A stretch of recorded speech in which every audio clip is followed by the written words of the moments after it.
ilikuwa à date du 30 au 31 mai 2021 saa 6 usiku nilisikia mlio wa risasi. Ça a commencé du 30 au 31 mai 2021 où j'étais à la maison la nuit, j'étais avec ma famille et il y a eu 2 coups de balle qui ont commencé et je réveillais ma femme pour lui dire est-ce que tu écoutes. Après j'ai appelé ma famille pour leur dire que j'écoutais ces coups de balle et ça me rappelait ce que j'avais vécu au Nord Kivu parce que j'avais vraiment vécu pendant longtemps au Nord Kivu et ça me faisait peur, j'avais envie de fuir. Nous avons eu la chance de quitter la maison parce que les assaillants n'étaient pas encore proches de nous. Et malheureusement, en essayant de fuir, un nous a suivis et a lancé de balles vers nous. Mais par grâce de Dieu, nous avons pu nous en sortir. Derrière nous, nous avons entendu des cris.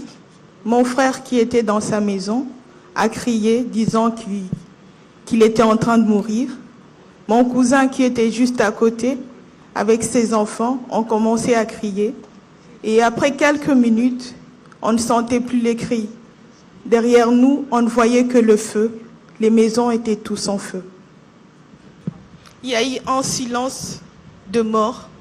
Personne n'a crié. Mais quand il est arrivé 5 heures du matin, je me suis dit, je reviens en arrière. Je demandais à ma femme de me permettre de revenir en arrière pour voir parce que j'avais entendu mes frères crier, mon cousin crier. J'avais envie d'aller voir ce qui s'est passé réellement. En revenant en arrière, j'ai vu mon frère qui était déjà mort, découpé en plusieurs morceaux. En regardant de l'autre côté, mon cousin qui était aussi mort, avec sa femme et ses 7 enfants. Et le bébé qu'elle avait avec elle était déjà brûlé. Après quelques heures, les services de sécurité sont arrivés et ont demandé à ce qu'on puisse enterrer ces corps.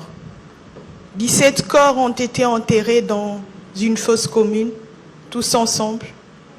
Et c'était parti de 7h à 13h qu'on les a tous enterrés.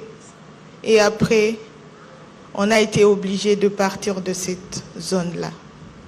À Veba, où nous sommes partis, nous sommes arrivés, mais la vie était tellement difficile que nous n'avons pas pu nous en sortir.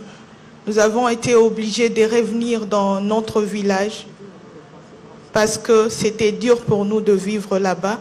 Nous étions obligés de nous battre et de nous reconstruire encore une fois.